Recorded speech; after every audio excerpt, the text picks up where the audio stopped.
ফেনী ২ আসনের সাবেক সংসদ সদস্য জনাব মোহাম্মদ নিজাম হাজারী ওনার নিজের এবং তার স্ত্রী ও পরিবারের সদস্যদের বিরুদ্ধে অনিয়ম এবং দুর্নীতির মাধ্যমে কোটি কোটি টাকা অর্জনের অভিযোগ পাওয়া গেছে দুর্নীতি দমন কমিশনে। সেই তথ্যগুলোর প্রাথমিক সত্যতা যাচাই করা হয়েছে। এছাড়া সাবেক সেনাপ্রধান জেনারেল আজিজ আহমেদের বিরুদ্ধে বিভিন্ন দুর্নীতি ও অনৈতিক কার্যক্রমের মাধ্যমে রাজধানী সহ বিভিন্ন জায়গায় বাড়ি ফ্ল্যাট ক্রয় এবং তার ভাইদের নামেও ঢাকার বিভিন্ন জায়গায় বাড়িও কয়েকশো বিঘা জমি ক্রয় সংক্রান্ত অভিযোগ পাওয়া গেছে। এছাড়া দেশে বিদেশেও তার বিপুল পরিমাণ অর্থ সম্পদের তথ্য পাওয়া যায়। এই দুটি অভিযোগই আমাদের দুর্নীতি দমন কমিশনের গোয়েন্দা ইউনিটে প্রাথমিক সত্যতা যাচাই করা হয়েছে। এতে প্রাথমিক কিছু সত্যতা পাওয়া গেছে।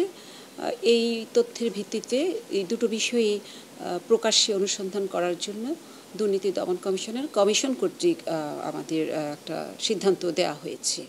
ভাইদের বিষয়ে পাসপোর্ট অফিস, তারপরে এনআইডির বিষয়ে আমাদের এখান থেকে চিঠি পাঠানো হয়েছে আর কি, কিন্তু উত্তর এখনও আমাদের আসে নাই, সময় এখনও যায়নি। আশা করি উত্তর আসার পরে পরবর্তী ব্যবস্থা গ্রহণ করা হবে।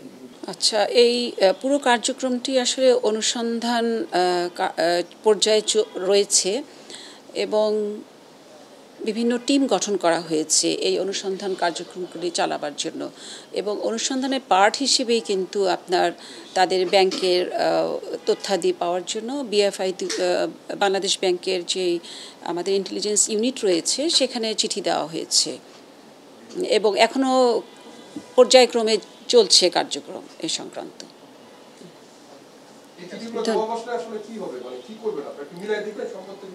নিশ্চয়ই এটা অনুসন্ধানকারী টিম যখন তাদের প্রতিবেদন দিবেন সবকিছুতে অ্যানালাইসিস করবেন, কি তথ্য পেয়েছেন, অভিযোগ কিভাবে এসেছে, সবকিছুর সাথে ওনারা অ্যানালাইসিস করে একটা রিপোর্ট দিবেন।